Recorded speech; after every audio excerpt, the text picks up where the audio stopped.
Bonjour tout le monde et bienvenue sur le Petit Scoop électrique. Aujourd'hui, on est à Trois-Rivières et qu'est-ce qu'on vient faire exactement ici, Marie-Josée? On s'en vient chercher la borne de recharge que nous avons commandée. On aurait pu la faire livrer à la maison parce qu'ils offrent gratuitement ce service-là, mais on est venu ici parce qu'on rencontre aujourd'hui Sylvain Juteau, qui est le propriétaire de cette belle entreprise. On est chez Rouler électrique à Trois-Rivières. On va vous laisser ici l'adresse défilée parce que ça vaut vraiment la peine si vous avez à vous déplacer. Il y a énormément de bornes de recharge. On va vous montrer tout ça et on va aller à l'intérieur parce qu'on veut avoir des conseils sur notre prochaine borne de recharge. Marie-Josée, tout le monde le sait, tu as reçu ta fameuse Bolt qui est juste ici en arrière. Oui. Ça vient avec le fameux programme de GM. Alors, quelle borne on va choisir et pourquoi? Aujourd'hui, on a choisi d'acheter la Wallbox. On avait déjà à la maison une Heavy Duty, donc on a décidé de faire différent. On a pris une borne avec plus d'ampérage que celle qu'on a présentement à la maison, étant donné que les batteries de véhicules vont grossir et que le taux de chargement va devenir de plus en plus rapide. Donc, c'est pour ça qu'on a décidé de se doter d'une borne un peu plus performante. Alors, on a choisi la Wallbox 48 ampères et à l'intérieur du garage, on a une Heavy Duty 32 ampères. Et comme Marie-Josée le mentionne, avant d'acheter une 48 ampères, c'est vraiment important de vérifier que votre véhicule ou votre futur véhicule prend la capacité de cette énergie-là. Parce que si elle ne le prend pas, ça sert à rien, mais absolument à rien. Donc, c'est une chose qui est importante à vérifier. Ici, Rouler électrique est situé en plein cœur du vieux Trois-Rivières. Donc, on va vous mettre en bas une liste de restaurants, de petits cafés qu'on a eu la chance d'essayer. Donc, vous pouvez tout simplement vous stationner ici, marcher à pied, puis tout se fait pas mal à proximité. Fait qu'on va vous faire un petit tour de la place à l'extérieur. Par la suite, on s'en va voir en dedans et j'espère que Sylvain va nous montrer aussi son Tesla Wall.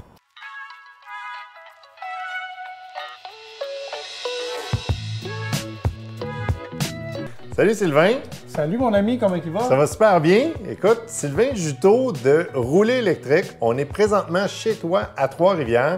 J'aimerais ça que tu nous parles un peu de ton commerce, où est-ce qu'on est situé, parce que les gens vont pouvoir venir te rencontrer s'ils veulent, un, pour des questions, et deuxièmement, s'ils veulent recharger leur voiture aussi. Exactement. Ici, on est au centre-ville de Trois-Rivières, au 519 rue des Volontaires. Fait qu'on est vraiment directement dans le vieux Trois-Rivières. Ouais. Tout près de l'autoroute 40 aussi, parce que c'est important. L'infrastructure routière est proche. On est exactement à mi-chemin entre Québec et Montréal, au kilomètre près. Écoute, là. on est parti, nous, de la Rive-Sud, puis je pense que c'était 124 km, puis Québec, je pense que c'était 300 quelque chose. Là. Fait qu'on peut pas être plus précis que ça. Là. Donc, je vous dirais que c'est vraiment un site de recharge de rêve, parce que c'est proche d'une autoroute, et c'est près d'un centre-ville qui a des dizaines de commerces, restaurants, il y a des bars, on a vu des cafés. Ouais. Il y a salle de spectacle J. Antonio Thompson, puis l'amphithéâtre Cogeco, tout se fait à pied. Ouais. L'hôtel, le centre des congrès, le Ceci, le Delta, c'est 5 minutes à pied. Évidemment, le fleuve, oui, la c'est beau, terrasse, le parc portuaire. Il y a le parc Champlain aussi, il y a des parcs urbains. Bref, il y a beaucoup de choses que vous pouvez faire durant votre recharge. Moi, je dis souvent, venez charger 50 fois puis vous êtes capable de faire des choses différentes à chaque recharge. J'en doute même pas, là. La seule chose, il faut que Dame Nature coopère. Idéalement, il faut qu'il fasse beau. Oui. D'ailleurs, puis en plus, on est même en train d'installer d'autres services connexes parce que pour moi, en passant cette station-là, cette avenue électrique-là, moi, je l'ai imaginé quelque part en décembre 2011. J'en ai rêvé à ce moment-là. Fait que ça fait déjà 12 ans. Oui, exact. On fait 12e année. Mais ça, c'est ton rêve. Ça pas la conception. Ça n'a pas été... Tu n'as pas implanté en 2011. Tu as implanté un petit peu plus tard. Ça a pris 10 ans pour l'implanter. OK. C'est vraiment... mais moi, je l'ai vu. Actuellement, ce qu'on voit, c'est moi, je l'ai imaginé en 2011. Des panneaux solaires, être bien localisés, des bornes rapides, des bornes niveau 2, tous les types de services, puis des services connexes comme notre station lave-glace. Oui, on a vu ça à l'entrée, là, on ne peut pas la manquer. Fait que, effectivement, donc vous êtes capable d'ajouter du lave-glace.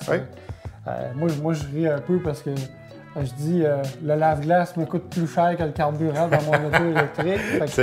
C'est un détail de fun. C'est le seul fluide que je suis obligé de mettre dans mon véhicule. Puis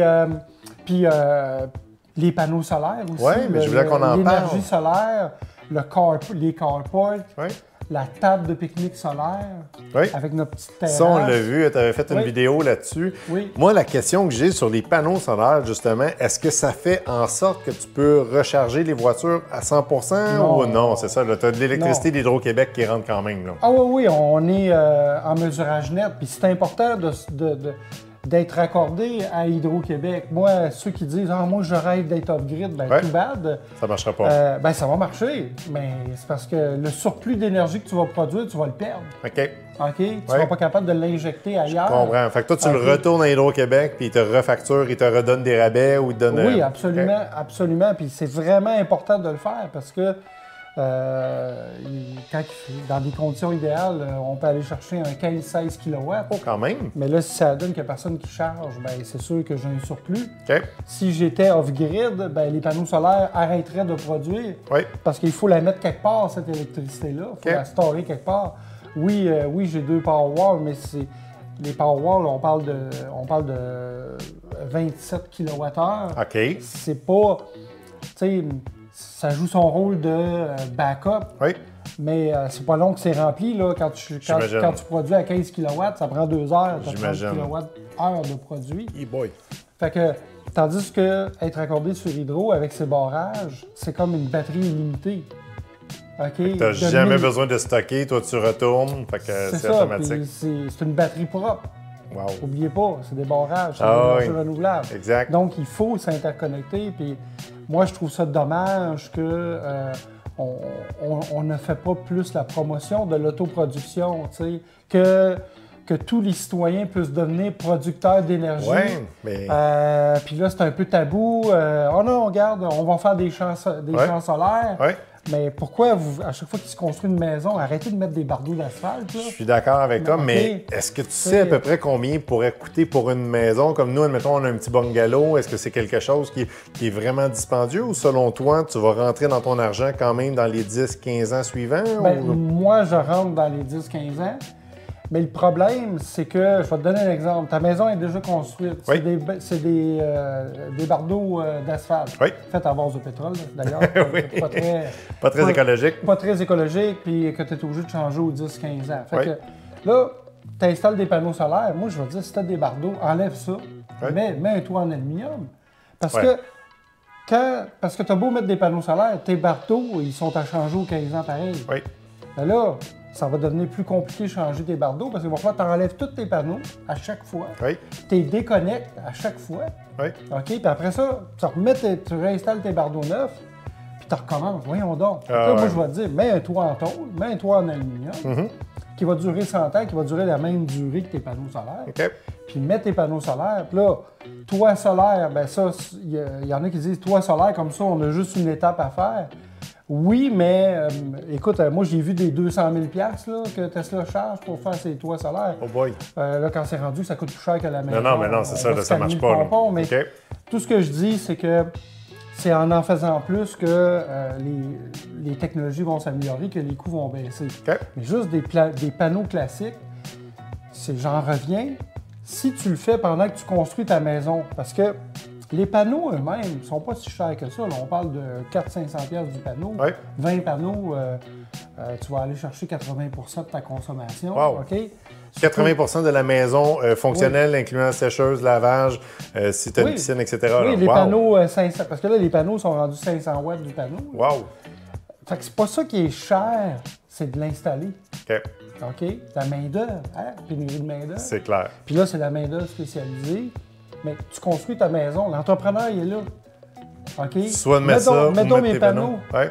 OK? Donc, tu sais, comme le bâtiment de service, où c'est un exemple concret, où ce que la table de pique-nique. On va pouvoir le montrer, là, OK? Moi, j'ai dit, tu me mets un toit en tôle. Tu sais, quand il a fait le devis, OK, ça a coûté 2000 de plus. Ouais. Parce que là, c'était le temps. Là, il est en train de construire. Mais essaye de faire changer ton toit en bardeau par un toit en tôle. Check bien les soumissions que tu vas avoir. Ça va coûter une là, c'est malade. Puis là, tu as de la misère à trouver quelqu'un. Puis là, ils sont...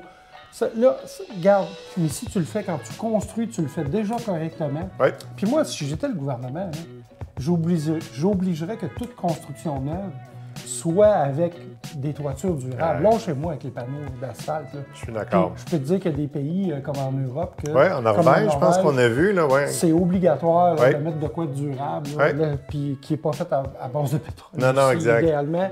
Vraiment intéressant. Puis après ça, tu dis à l'entrepreneur, mets-moi mes panneaux en même temps, voici les panneaux, installe-moi-les. Il est capable. C'est sûr. Il n'y a pas besoin de... OK, puis après ça, tu fais tes raccordements électriques, puis etc. Puis tu as un électricien certifié qui va venir certifier tout ça pour être légal. Puis là, quand tu fais ça comme ça, le retour sur investissement est de moins de 10 ans. Wow! OK? Il y a plein de monde qui investissent dans l'immobilier et sont contents d'avoir un ROI de 25 ans. Fait qu'allez pas me dire que 10 ans, c'est pas bon. T'as raison, t'as raison. Mais nous, c'est quelque chose que justement qu'on va regarder, mais qu'on ait à refaire la toiture. C'est quelque chose qu'on... Définitivement. Okay. Mais n'oubliez pas que mettez-vous en tôle, là. T'sais. Oui, exactement. Fait que là, c'est sûr que ça augmente le coût. Oui, sauf que tu le fais une fois, puis comme tu parles, tu as parlé de 100 ans, je m'attendais pas à ça, je m'attendais à 50 ans. Mais déjà là, si je fais encore 50 ans, ça va être bien correct. Si on parle maintenant des bornes que tu as ici, Sylvain, parce que, vous en vendez, ça c'est vraiment important. C'est ici, nous, qu'on a fait le choix de faire l'acquisition d'une borne, justement, parce que ça a été recommandé. Mais qu'est-ce que tu as comme borne? As-tu toutes les sortes de bornes? Est-ce que tu te promènes de flow? As-tu du heavy duty? Qu'est-ce que ici t'offre comme service? Bon, moi, j'ai pas tous les manufacturiers de bornes, parce que sinon... ça devient redondant, puis il faut gérer l'inventaire, etc. Mais j'ai toutes les bornes pour répondre aux besoins. Besoins qui peuvent être au niveau portatif, des bornes portatives. Là, j'ai plusieurs types de bornes portatives, des bornes qui sont plus intéressantes comme dans des garages. Mais j'ai même une borne portative, là, la G+ Booster, une borne fabriquée en Suisse, que j'appelle le couteau suisse de la borne. Et cette borne-là, je peux rouler dessus avec mon F-150 Lightning. Oh wow! OK. Fait qu'elle est résistante, là. Elle est plus que résistante. Exactement. Puis en plus, elle est certifiée NEMA 6. Il y a des certifications dans les bornes. NEMA 6, c'est NEMA 6X. Ça veut dire qu'elle est submersible. Je peux la mettre dans un seau d'eau ou dans une flaque d'eau parce qu'elle est, mettons, 80 mettons. Puis chargé pendant ce temps-là, il n'y a pas de problème. Il n'y a aucun enjeu. Il n'y a pas d'eau. Wow. Puis là, on parle, tu sais, on commence à parler de motomarine électrique, de bateau électrique. Ben là, ça prend une borne. On t'a branché au quai. Ben là, la borne, elle peut tomber dans l'eau. Effectivement. Ben cette borne-là, tu l'échappes dans l'eau, tu la reprends, puis tu essuies les connecteurs, puis bingo, Ça doit être un peu pensé pour justement les motomarines et les bateaux qui s'en viennent, justement, cette borne-là. Ben c'est pensé couteau suisse. Pour ça, moi, j'appelle ça couteau suisse. Ah, j'aime ça, j'aime l'expression. Tu peux faire ce que tu veux. Ben, en plus, c'est fabriqué par des Suisses. Je trouve que ça porte bien son nom. On a aussi des bornes intelligentes, comme la Wallbox, comme la Tecmo-VE. On a plusieurs choix, puis on a aussi différentes puissances. Donc, 30 ampères, 40 ampères, 48 ampères, puis on a même des bornes rapides. On a une nouvelle borne rapide. 40 kW, donc, puis dans certains cas, elle est plus puissante, elle charge plus vite un véhicule que des 50 kW qu'on est habitué de voir. Ah ouais? Mais ça, c'est monsieur, madame, tout le monde qui peut acheter ça à la maison? Ou Non, non. Une borne rapide, c'est plus dans les flottes parce que les entreprises commencent à avoir des flottes, c'est vrai. Des camions de livraison, les entrepreneurs électriciens, ben eux... Là, nous, on commence à avoir beaucoup de demandes du côté plus commercial. Puis, donc, nous, on est en train de tester cette borne-là, puis on veut la commercialiser. C'est fabriqué au Québec, à Brossard. Puis, on veut même être capable aussi là, de la rendre publique, qu'elle fasse du billing. Puis là, vous savez, la facturation au kilowattheure s'en vient. Enfin, Mesure Canada a commencé à... Ce qui est une bonne chose, en tout cas, moi, que je trouve. Une méchante bonne chose. Très bonne chose, nous, on a hâte parce que ça va être plus juste de payer par la quantité et non au temps. Donc, bref, c'est ça. On a aussi, tu sais, on parlait des bornes flow. Les bornes flow sont aussi en aluminium. Vous regarderez sur notre canal YouTube de Rouler électrique. On va mettre les liens, on va tout mettre les entrailles de la borne flow que je fais avec un ingénieur. Donc, nous, c'est ça. Notre but, c'est d'informer. Puis, on n'est pas attaché à un seul manufacturier. Notre but, nous, c'est le client. Parce qu'on est là pour le long terme. Tu sais, je te parle de 2011. Oui. Le blog existe depuis 2012. Oui, mais moi, je te suis depuis quasiment jour 1, je te dirais. Oui, pour vrai. Fait que nous, on est là pour le long terme. Toutes les bornes qu'on vend, on les teste. Moi, je passe un hiver. Moi, si quelqu'un m'arrive avec une borne, je dis OK, on l'essaye. T'es à l'automne, OK, mais je commence pas à vendre avant le printemps. Parce que tu veux faire ton cycle d'hiver au complet. Ah oui, puis on met ça ici en arrière, là, on cache ça, là, puis je fais mes tests. OK. Fait que, comme ça, vous avez un deuxième avis, un avis d'un électromobiliste. Oui. J'essaie de me mettre, je suis capable de me mettre à votre place, l'utilisateur, OK, puis de voir les plus. Puis il y a plusieurs bornes que j'ai testées que j'ai refusé de commercialiser. À cause que soit le câble n'était pas résistant ou le câble ou elle ne passait pas l'hiver. Okay. Moi, une borne qui ne passe pas l'hiver... Ça marche pas. Puis, au Québec, c'est important en tout cas. Puis j'ai donné une chance. J'ai dit, on va essayer une deuxième fois. Okay. Puis elle a longé encore. Aïe. Là, je vous dirai pas c'est laquelle. Là, non, c'est pas le concept, mais vraiment pas. Mais c'est ça. Si je la vends pas, des fois, il y en a qui me demandent pourquoi tu vends pas cette borne-là. Ben, moi, je l'ai dit, je l'ai testée, elle me satisfait pas. OK. Petite question rapide comme ça. Nous, ça va faire déjà 3 ans qu'on a une borne.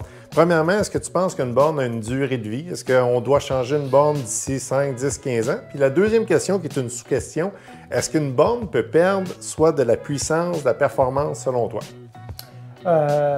Pour en revenir avec la question 1, oui, je pense qu'une borne a une durée de vie. OK. OK. Ça dépend de la marque de la borne. OK. Il y a des bornes que, je vous dirais, 2 à 5 ans, puis c'est fini. OK.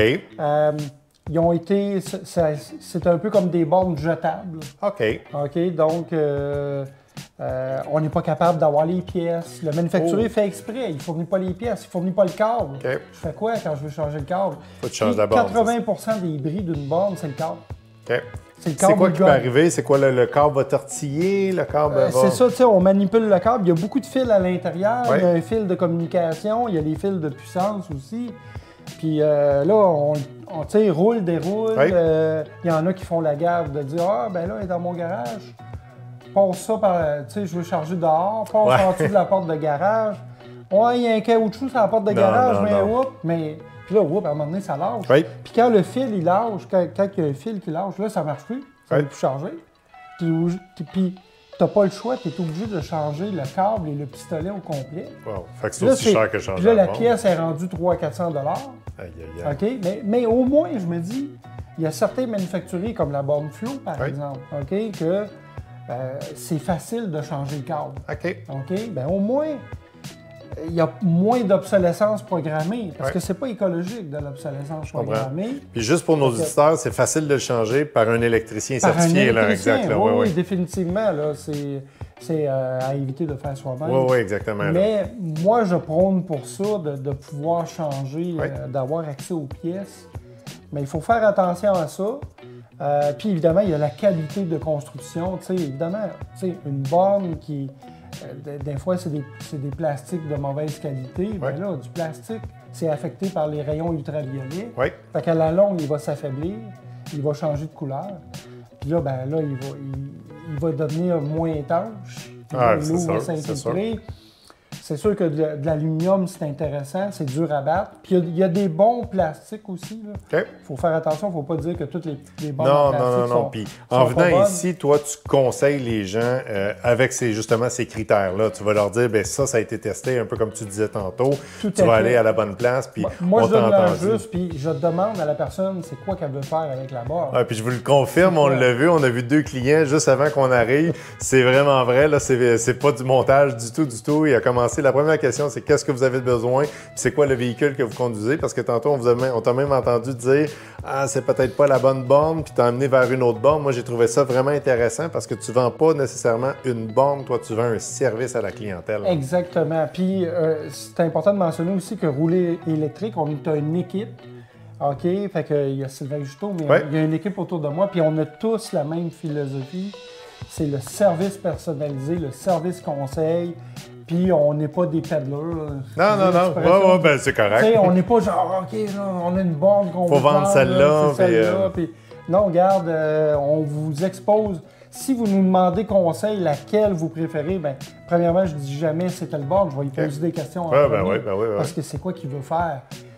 Puis ça dépend de l'utilisation. Si l'utilisation, c'est dans un garage chauffé, ben là, tu n'as pas besoin d'une borne ultra haut de gamme en gros aluminium militaire. Je comprends.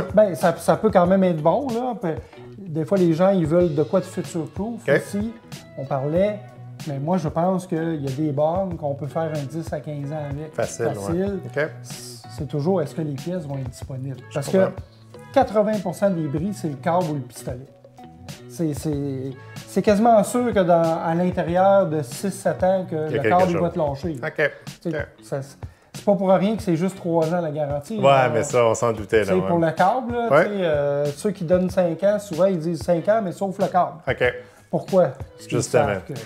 On va aller complètement ailleurs. On sait que tu as des voitures de location pour que les gens puissent essayer. Tu peux-tu nous parler quels sont les modèles, comment ça fonctionne? Est-ce que ça fonctionne bien? As-tu un retour? Les gens sont-tu contents? Est-ce que ça loue beaucoup? Je te laisse aller. Oui, ça loue beaucoup. Le problème, c'est que j'en ai pas assez de véhicules. Pas vrai? Puis là, les véhicules sont durs à avoir. D'ailleurs, j'ai presque reçu ma Ioniq 5. OK.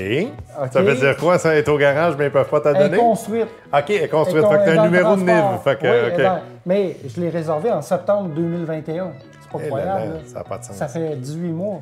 Mais José, ça vaut 19 mois. Oui, exact. Oui, mais tu sais, puis quand j'avais réservé, la Ioniq 5 venait de sortir, là, c'était pas supposé d'être aussi long. D'ailleurs, je recevais un email de Hyundai, puis j'ai été repoussé à plusieurs reprises. Tu sais, c'était quasiment rendu le jour de la marmotte. Incroyable. Ça va-tu finir par arriver? Mais ceci étant dit, avec la future Ioniq 5 qui arrive, une Ioniq 5, une Ultimate en plus, là, la full équipe. On a un F-150 Lightning, grosse batterie, Lariat. Puis là, il est déjà loué pour 4 mois. Ah oui, OK. Puis on a, là actuellement, on a 4 Bolt. OK. 3 EV, une EV, toutes des 2022-2023. Ça aussi, ça se loue bien, les gens veulent l'essayer. Ça se loue très bien. Puis c'est parce que la Bolt, c'est le véhicule le plus abordable actuellement au Canada. C'est moins cher qu'une Corolla. On est d'accord. Puis c'est des méchants bons véhicules. Le problème, c'est l'attente. C'est d'en avoir un. C'est ça. Les 2 dernières que je viens de recevoir, ça a pris 18 mois. C'est ça, 19 exactement. Tu sais, regarde, le temps est long. Mais j'ai beaucoup de locations aussi. C'est quelqu'un qui fait un accident ou que son véhicule il est en réparation. Puis là, ils attendent des pièces. Puis des fois, c'est long, hein? On le sait. Oui. Avec la pandémie. Ça veut-tu dire que tu fais affaire avec des compagnies d'assurance ou c'est vraiment les gens qui viennent te voir? C'est les gens qui viennent me voir, mais là, ils disent à l'assurance... tu passes par rouler électrique. Ce qu'ils font, c'est que moi, parce que bon, tu sais, nous, on veut garder ça simple. On dit, garde, on te facture toi, puis fais-toi rembourser par ton assureur. Ça fonctionne très bien. Il y a des concessionnaires aussi qui m'en louent pour leurs clients. Donc, on fait ça aussi. Puis c'est vraiment intéressant. Là, tu sais, je vous parlais tantôt de flotte de véhicules pour les entreprises. J'ai des entreprises qui me louent des véhicules. Mettons, ils me louent mettons une Bolt pendant un mois. OK? Puis là, ils font essayer aux employés pour faire découvrir. Puis là, apprendre le véhicule. Puis, pour favoriser. Puis ils sont en même temps, ils essayent d'évaluer lesquels c'est le mieux pour leur flotte. Fait qu'ils font vraiment 2 pierres d'un coup. C'est sûr. C'est sûr. Puis nous, on est là en plus pour les conseiller pour l'infrastructure de recharge, les bornes branchées au travail. Parce que nous, autant les bornes de niveau 2 commercial que maintenant les bornes de niveau 3, donc les bornes plus rapides sur le courant continu. Puis ça, c'est vraiment intéressant parce que les entreprises qui font ça, c'est vraiment des bons visionnaires, des citoyens corporatifs. Puis c'est tellement viral, là, c'est du jour au lendemain. Il y en a 30, 40 qui en veulent. L'essayer, je pense, c'est l'adopter, c'est l'essayer ou l'essayer, c'est l'adopter. Oui, comme qu'on dit, get the butts in the seats. Oui, exactement. Le futur pour rouler électrique, c'est quoi? C'est des nouvelles concessions? C'est de faire en sorte d'en avoir plus partout? C'est quoi? Parce que tu as parlé que tu étais un visionnaire en 2011, fait que j'imagine que tu as quelque chose de prévu dans ta petite poche en arrière. Oui. Premièrement, la croissance de l'entreprise est explosive, je te dirais. OK? À chaque année, on augmente toutes nos sphères d'activité. OK? Il ne faut pas oublier aussi qu'au niveau vision, c'est vraiment notre mission. Oui, on est une entreprise à but lucratif, mais notre mission, c'est que tout le Québec s'électrifie. Oui. Okay? C'est comme ça que c'est parti. Okay. Moi, je suis papa. C'est ça. Okay. Moi, c'est parti comme ça. Je suis papa. Il va-tu rester un écosystème, une planète vivable à mes enfants? Puis mes enfants, ils vont me dire, c'est à cause de toi. C'est toi qui nous a détruits, qui nous a légué ça. Là, fait que c'est vraiment ça qui m'a fait démarrer le blog, parce que ça a commencé par le blog, roulerélectrique.com, qui est un média. Mais la croissance, bien évidemment, de continuer au niveau infrastructure, de continuer au niveau flotte. Évidemment, quand j'avais fait mon rêve en 2011 de cette avenue électrique-là, qu'en passant, on va même avoir une machine robotisée à pizza. Hein? Oui, bien on l'a vu, on l'a filmé, elle est déjà là, mais elle n'est pas fonctionnelle, c'est ça? Elle n'est pas fonctionnelle, il reste à la programmer par le on se serait bien pris une pizza, là, mais bon. Oui, puis ça fait plus que de la pizza. Il y a des déjeuners, puis il y a des lunchs, il y a des on va venir manger. Puis là, on va avoir aussi des distributrices à boissons, liqueurs, jus, etc. Parce que, tu sais, là, je fais un petit à côté, mais la table de pique-nique, là, l'été, là, les 2 grosses poubelles qu'il y a à côté, il faut que je les vide à tous les soirs, à tous les matins. Je te crois. OK? Les gens, ils viennent luncher sur cette table-là. Ben oui. OK? Puis évidemment, quand il fait moins beau, ils peuvent manger dans leur voiture pendant qu'ils rechargent. Fait que pour que l'expérience soit agréable. Fait que dans le fameux rêve, là, j'ai fait un détour, mais dans le fameux rêve, c'est qu'il y en ait partout au Québec des stations comme ça, des avenues électriques. Bon, là, la première, là, je pense qu'elle est pas mal... elle est pas mal en place. Ça vaut la peine de venir voir, en tout cas. Elle est pas mal au point. Quand même 2 millions d'investissements. Quand même. C'est pour ça que ça a pris 10 ans. Tu sais, on le dit, hein, la première, tout le temps la plus tough. OK? Mais là, la prochaine étape, d'ici les 18 prochains mois, c'est d'en ajouter 3 autres au Québec. OK. Puis je vous dirai pas où. Mais non. On le fera à caméra fermée. Bientôt, je vous dirai d'ici quelques mois, vous allez le savoir, ce qu'ils vont être. Wow. Puis imaginez, là, on a parlé de flotte de location de véhicules électriques. Vous avez vu, on a aussi une voiture en autopartage libre-service, la GoClico, que là, tu t'abonnes, tu as une carte, ça coûte rien par mois, puis ça coûte à l'heure, tu es capable de réserver la voiture par une application mobile, un peu comme une auto. Oui, exact. Puis ils viennent la reporter ici quand ils ont terminé. Puis les gens avec leur carte sont capables de débarrer l'auto, partir avec. Mais imaginez quand il va y avoir des stations un peu partout. Tu vas pouvoir dire, bon, je m'en vais à Québec. Je suis à Trois-Rivières, je m'en vais à Québec, je la loue, puis je la drop à Québec. Là, ça coûte juste, mettons, 30$. Puis en plus, la personne, elle peut faire du covoiturage, elle peut louer les 3 autres sièges. Fait que là, ça revient. Fait que là, quand on dit du transport durable et intelligent, tu sais, le transport en commun, le transport collectif, c'est important, mais arrêtez de penser à un chauffeur d'autobus qui transporte 50 personnes. Ça peut être juste des gens qui font ensemble, qui vont se partager. Oui, c'est encore mieux quand ça va être tout full autonome, mais là, regarde, il y a encore de la recherche à faire dans l'intelligence artificielle avec nos hivers puis notre climat. Mais en attendant, il y a des façons qu'on peut utiliser les technologies existantes, comme par exemple, évidemment, les applications mobiles, etc. Évidemment, circuit électrique, pour ne pas les nommer, charge-up, etc. Là. Fait que nous, quand on va être rendu à plusieurs stations, là, on va être capable de démontrer ça. Puis nous, après ça, notre prochaine étape, c'est d'en avoir au moins une dans toutes les régions du Québec. Wow. C'est là qu'on s'en va. Puis c'était ça mon rêve. On va dessus. Fait que, regarde, moi, je suis une tête de mule. On se ressemble là-dessus. J'ai pas tout ça, mais je te dirais que... Écoute, j'ai quasiment envie d'embarquer avec toi. Peut-être qu'on va avoir des franchisés pour les prochaines.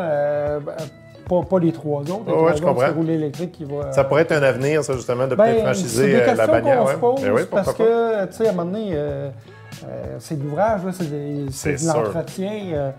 Ça, c'est 6 jours semaine, en plus. On parle d'intelligence artificielle, là, mais, tu sais... il n'y a pas encore de robot qui va tout nettoyer. Puis, ça s'en vient, ça s'en vient. Tesla en a sorti un robot, là. Tu l'as pas vu, non? Oui, je l'ai vu, Optimus Prime. Oui, exact. Oui. Exact. Fait que là, on a changé complètement de place. Ça, c'est une idée de Sylvain. En arrière, tu as deux power walls de Tesla. Puis en plus, là, on est assis sur la moto de neige de Taiga. La Nomade. La Nomade. Fait que ça, il y en avait 2 sortes, hein, si je me rappelle bien. Il y a 3 sortes. La Eco, la Atlas et la Nomade. La Eco, c'est celle qui est de montagne, qui est faite pour les montagnes. OK. La Atlas, c'est celle qui est pour faire de la randonnée, le modèle trail, comme on dit. Puis le Nomade, c'est le modèle utilitaire, là, un peu va comme partout, le Scandic, pour ne pas le nommer, Okay. le Scandic électrique. On le nommera pas. Fait que c'est ça. Good. Fait que tu as accepté de participer. Il ne connaît pas les questions qui sont ici, Sylvain. C'est des questions rapides.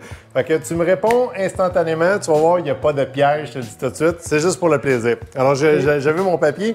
Si tu avais une voiture électrique sans budget, il n'y a aucun budget, laquelle que tu achètes demain matin? Faut que je réponde vite. Ouais. Là. Je te dirais la Lucid Air. OK. Et pourquoi? Ah, écoute, le luxe, OK. la performance, puis l'autonomie. On parle de quasiment 900 km d'autonomie. Oui, Good. mais c'est ça. C'est toute une voiture. On aimerait haut ça de gamme. l'essayer à un moment donné. Ça prend un gros budget, là. Oui, on parle de pas loin de 200 000, que j'ai compris. Là. Ouais, c'est ça. Le gros modèle, oui. Fait que nous, je vous le dis tout de suite, ça sera pas parti. Mais moi aussi, je pense que j'aurais répondu lucide en passant. Mais je l'ai juste vu, mais elle est écœurante. L'intérieur, ça a l'air d'être un vrai salon à l'intérieur de ça. Deuxième question. Si tu n'avais pas le choix de revenir à une voiture à essence, qu'est-ce que tu achèterais? C'est dur, ça, hein? Tabarouette. Tu as le droit de dire que tu reviens en bicycle seulement, là. Oui, ben c'est ça. Je pense que j'en reviendrai à vélo. Le gaz, pour toi, c'est... Assistance électrique, peut-être? Ouais, ça, c'est bon, ça. Je vais prendre cette bonne réponse-là. Là, ça, c'est une question... Ça, c'est le pire des cas, parce qu'avec le climat du Québec, j'aime ça faire du vélo quand il fait beau. Oui, je suis d'accord avec toi. Ça va être une question qui n'est pas facile, parce que même moi, je suis pas capable de trancher. Est-ce que tu aimes plus les superchargeurs ou les BRCC? Les BRCC. OK. Pourquoi? Parce que les superchargeurs, connecteurs non standards, ça me fait penser à Beta VHS. C'est vrai. OK, Colin, là, regarde, en Europe, ils l'ont fait. Là. Ouais. En Europe, Tesla, c'est un combo, je pense, hein? c'est CCS Combo 2. Ouais. Mais Tesla a comme embrassé le standard. Mais embrassé, ils n'ont pas eu le choix. Le gouvernement a mis leur les a obligés, oui. Il a dit, c'est ça. Puis d'ailleurs, ils sont en train de faire pareil avec le connecteur des AirPods. Là. Ah, OK, je pensais que tu faisais un lien parce que Tesla a annoncé que la première borne superchargeur à New York, maintenant, il y a le combo. Oui, il y a le combo, mais encore, ça prend le Magic Dock, ça prend un maudit adaptateur. Ouais. Pourquoi tu n'es pas déjà CCS qu'on Je suis d'accord. Là, évidemment, les purs et durs vont dire « Oui, mais celui de Tesla, il est meilleur, il a des meilleures performances. Beta était meilleur que VHS dans le temps. » Oui, c'est vrai. Mais c'est bien plus important d'avoir un standard qui est moins bon que tout le monde a son standard. Parce que moi, j'en vois ici qui viennent ici, là, puis ils braillent. Là. Ah ben oui, mais moi j'ai le Chadémon, puis c'est pas super le fun. Oh, oui. J'ai une petite table, là, vous irez voir une des vidéos en Côte-Nord, je me suis mis une table parce que ça tire tellement sur mon connecteur Tesla. Fait que bonne réponse, j'aime ça. Penses-tu que l'objectif 2035 du gouvernement est réaliste, qu'il n'y aura plus de voitures au gaz qui va se vendre au Québec? Oui, réaliste, mais il va falloir que les bottines suivent les babines. Oui. OK? C'est-à-dire, il va falloir une loi zéro émission qui est beaucoup plus sévère pour obliger les manufacturiers, parce que les manufacturiers, là, c'est des séducteurs, puis c'est des bons compteurs. Ah, inquiétez-vous pas, on va en fournir autant que vous voulez des électriques. Mais ils s'en vendent pas parce que Les acheteurs, ils n'en veulent pas. Les consommateurs, ils n'en veulent pas. Regarde Toyota. T'as raison, mais ils sont en train aussi de faire un petit changement. Ben, ils n'ont pas le choix, mais là, c'est dépêchez-vous parce que vous allez devenir comme les compagnies de télégraphe. Oui, mais Honda, moi, j'ai considéré à la même place aussi. Là. Ils n'ont pas beaucoup d'électrique. Oui, mais c'est tous les manufacturiers qui sont pareils. Ouais. À part Tesla. OK, Tesla. Qui est le seul. Puis d'ailleurs, Tesla, c'est le seul que tu en commandes une, puis un mois est livré. Oui, on parle de 4 semaines d'attente présentement pour un Tesla 3, puis je pense que c'est 8 semaines un Y là, actuellement. Là. Exactement. Mais oui, si le gouvernement il met les moyens en main, on est capable de atteindre les objectifs avant 2035. Good. Et dernière question. Combien de temps penses-tu qu'une batterie d'une voiture électrique dure au Québec? 20-25 ans. Oh, wow, OK. Ben, ma première voiture 100% électrique, c'est une Tesla Model S 2013 qui est rendue à 400 quelques mille kilomètres. Tu l'as encore? Non, je ne l'ai plus. Je l'ai vendue à 250 000 km après 5 ans. Puis en passant, je l'ai vendu quand même 40 000 $. Wow! Un véhicule d'250 000 kilomètres. Wow! OK, qui m'a permis de sauver 70 000 $ de gaz. Fait que finalement, il n'en a rien coûté, ma Tesla Model S. OK. Et le propriétaire actuel, il roule avec encore. On est rendu à 10 ans. Wow! La batterie, elle a perdu 10 Le classique. Elle avait 426 km EPA quand je l'ai eu, puis là, elle est à 395. Wow. Fait que, regarde, elle est bonne pour un autre 10 ans. Je suis 100% d'accord. C'est pas tuable. C'est pas, tu sais, ça, là, ceux qui disent, la batterie, tout ça, etc. Regardez, si vous en prenez soin, puis bon, tu sais, vous faites pas des supercharges à tous les jours. Ça c'est vrai, ça a un impact, OK? Tu sais, un usage normal, tu sais, puis je me recharge à 90% quotidiennement, pas à 100% pour rien. C'est presque pas tuable. Wow. L'auto, elle va lâcher avant, là. On s'entend, là, 20 ans. Là. Mais le body va lâcher bien avant. 100% d'accord avec toi. Sylvain, écoute, un gros merci. Tu as été excessivement généreux. Je t'avais demandé 15 minutes par courriel. Je pense que ça va faire bientôt 2h30 qu'on est avec toi. Si vous avez la chance de passer à Trois-Rivières, je vous conseille fortement de venir rencontrer l'équipe de Rouler électrique, de venir vous recharger ici. Il y a même, tu n'en as pas parlé, mais il y a une petite salle d'attente aussi qui est en haut.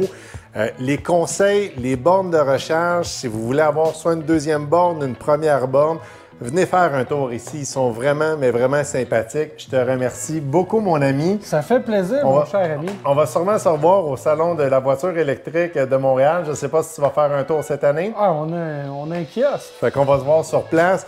Et comme je vous dis, comme d'habitude, merci beaucoup et à la prochaine. Merci.